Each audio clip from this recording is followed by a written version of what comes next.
مسلمان په مسلمان باندې دویم هغه حق چې نن متروک ګرځېدلی دی او نن پرېښودل شوی دی هغه الدعاء من المؤمن للمؤمنين والمؤمنات والمسلمين والمسلمات. مؤمن او مسلمان مؤمن سړی او مؤمنې ښځې دپاره دعاګانې غواړي، د مسلمان سړي او د مسلمانې ښځې دپاره به دعاګانې غواړي. دعا د ځان دپاره کې خوله ستا ده، لاسونه ستا دي، خپله دې اغوستې ده او خپله دې خوړلې ده په خپل کور کې، خو دعا به د مسلمان دپاره غواړي. دا د مسلمان په تا باندې حق دی. ته چې مسلمان یې حق د مسلمان به په دعا کې ادا کې، یوازې ځان به نه یادې. ډېر په موږ کې داسې بدبخته شته چې ځان هم تیر دی او مسلمان هم تیر دی، او بعضې پکې لا داسې شته دی چې د ځان غم ورسره دی خو د مسلمان غم ورسره نشته. کمالي په موږ کې هغه دی چې د ځان او د مسلمان غم ورسره دی. په ټول جهان او ټول عالم کې د اسلامي امت غم د ده سره ورسره دی.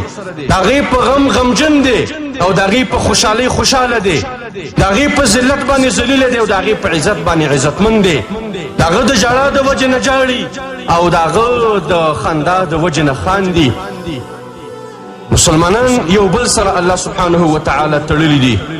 رسول الله صلی الله علیه وسلم راته فرمایلی دي المؤمن للمؤمن كالبنيان يشد بعضه بعضا وشبك بين اصابعه. مؤمن د مؤمن دپاره داسې دی لکه یو بنیان او آبادۍ، یو بل لره به قوي کوي، یو مضبوطوي به. د الله پیغمبر دا ګوتې یو بل کې داسې ورکړلې، یو بل به داسې قوي کوي، یو بل به داسې مضبوطوي. نن موږ د یو بل خپې وهو، د یو بل ملا ماتو، یو په بل پسې لګېدلي چې ولې دا عزتمن شه، ولې دا قدرمن شه. دا اسلامیت نه دی. هغه انسان چې هغې کې دا خوی موجود دی دا اسلامي ناقص دی او دیني ناقص دی، دا په بل چا پسې روان دی، دا په پوره اسلامیت باندې لا تر اوسه پورې پوهه شوی او قانع شوی نه دی.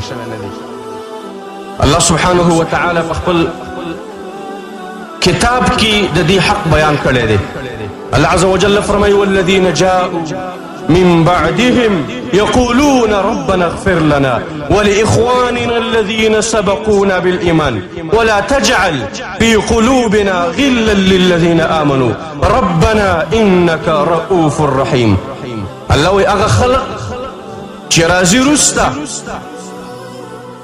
رسته د صحابونا، رسته د تابعینونا، رسته د تبع تابعینونا، رسته زما وستانه، یقولون وای بدوی دا به دعای ربنا اغفر لنا، ای زمونږ ربه موږ ته مغفرت وکړه، ولإخواننا الذين سبقونا بالإيمان، او زمونږ هغې ورونو ته مغفرت وکړه چې زمونږ نه ایمان مخکې راوړی دی، زمونږ د پلرونو او د نیکونو د ډېرو نیکونو او د امت د ټولو مسلمانانو په موږ باندې دا حق دی چې موږ د هغې دپاره د مغفرت دعا وغواړو. الذين سبقونا بالإيمان ولا تجعل في قلوبنا غلا للذين آمنوا، او ته مه ګرځوه ای زموږ ربه زموږ په دې زړونو کې کینه د هغې کسانو سره چې ایمان یې راوړی دی. ربنا انك رؤوف رحیم، ای زموږ ربه ته ډېر زیات شفقت کوونکې، مهرباني کوونکې او رحیم ذاتي. دا د ایمان والاو دعا ده. الله عز وجل ذکر کړی ده چې رستني مؤمنان به د مخکینو دپاره دعاګانې غواړي چې ای زموږ ربه هغوی جنتونو له بوځه، ای زموږ ربه ګناهونه ورته معاف که، ای زموږ ربه د هغوی نه راضي او خوشحاله شه، ای زموږ ربه د عرش د سوري د لاندې که. کله چې مؤمنان د پخوانو مؤمنانو دپاره داسې دعاګانې غواړي، د بل مؤمن دپاره داسې دعا غواړي، رښتې هم دا مؤمن دی، ایمان ورباندې ښه لګېږي. الله سبحانه وتعالی د ابراهیم علیه السلام دعا موږ ته په خپل کتاب کې را نقل کړې ده، دې دپاره چې موږ په هغه پسې اقتدا وکړو. هغه دعا کوي ربنا اغفر لي ولوالدي وللمؤمنين يوم يقوم الحساب، ای زموږ ربه ما ته مغفرت وکړه، پلار او مور ته مې مغفرت وکړه.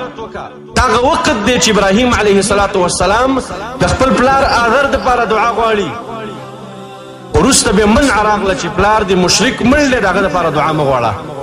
بیا د دعا نه هغه الله عز وجل منع که پلار مور مشرکان وي دعا د هغه دپاره نشته، خو چې په توحید کې مړه دي ولو که فاسقان وو ولو که بدعمل وو، خو چې ایمان او اسلام پکې و هغې ته به دعا بچی غواړي، د هغه دپاره به دعا غوښتونکی بچی.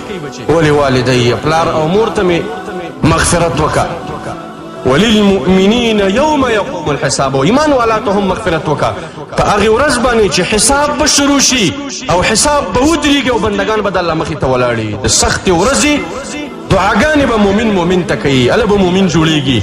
ابراهیم علیه السلام دعا کړې ده، نو محمد رسول الله صلی الله علیه وسلم هم دعاګانې کړي دي او ډېرې زیاتې کړي دي د خپل امت ته. حدیث کې راغلي د عایشه رضی الله عنها فرمایي وایي کله چې به ما د الله پیغمبر وکته چې خوشحاله دی، په نشاط کې دی، تر و تازه دی، وایي ما به ورته ویل ای د الله پیغمبره ادعو لي، ما دپاره د الله نه دعاګانې وغواړه.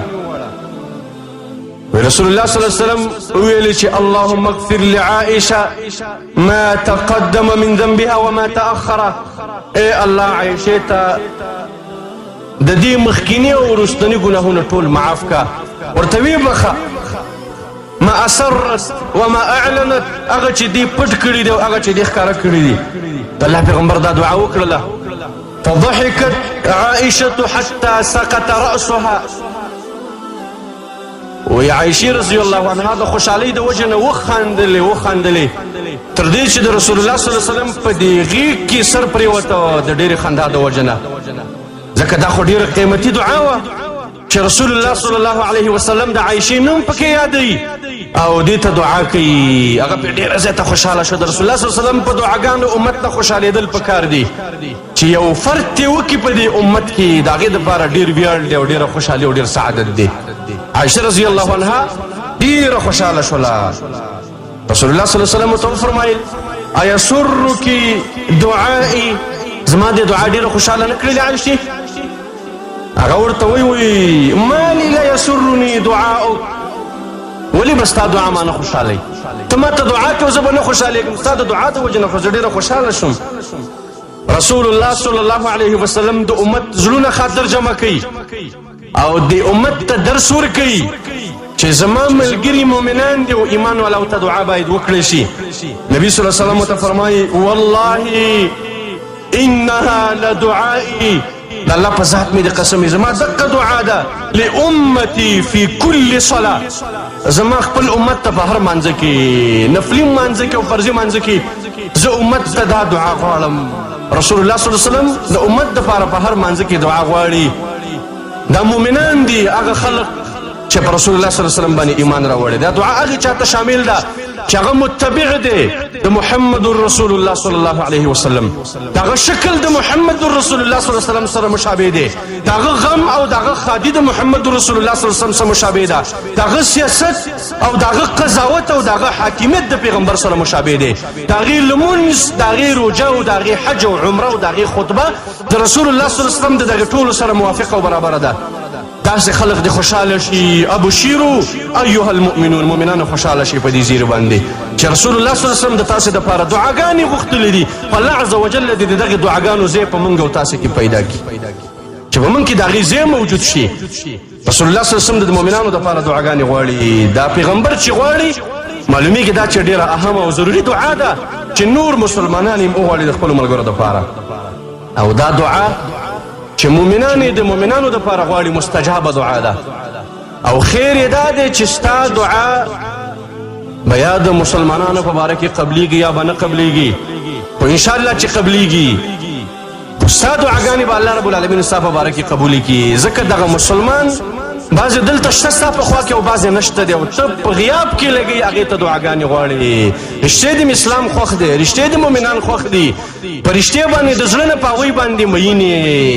رسول الله صلی الله علیه وسلم فرمایي وی دعوة المرء المسلم، دعا د یو مسلمان شخص لاخیه د خپل ورور مسلمان دپاره بظهر الغیب، کله چې هغه ورور مسلمان غایب دی او دلته وجود نه لري، مستجابة، دا دعا مستجابه ده، دا دعا الله رب العالمین قبلوي. یو خدای فضیلت شي چې دا دعا قبلیږي. ایمان والاو دپاره دعا وغواړه.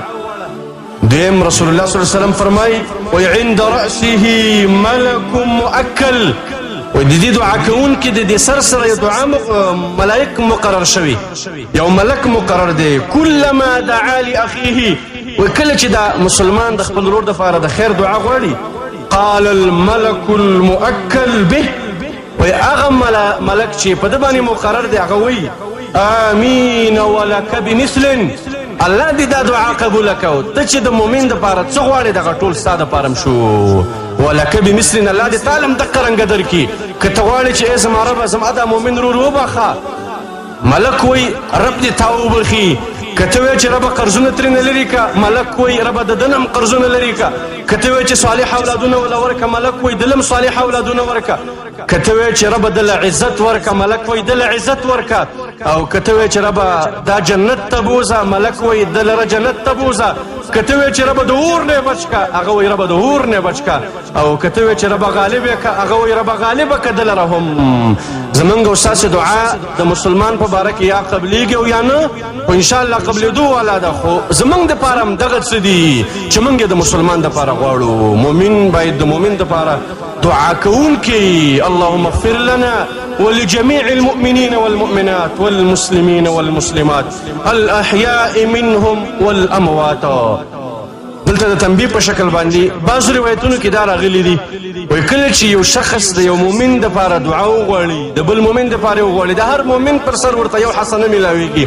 هغه روایت ولو که بعض اهل علمو صحیح کړی دی، بنا په قول راجح باندې ضعیف او کمزوری دی. نور دا مسله د دین نه ثابته ده چې موږ باید ایمان والاو ته دعاګانې وغواړو، او دا د ایمان والاو په موږ او تاسې باندې حق دی. نور حقوق د مسلمانانو په مسلمانانو څه دي، هغه به انشاءالله په آینده مواعظو او خطبو کې بیانوو.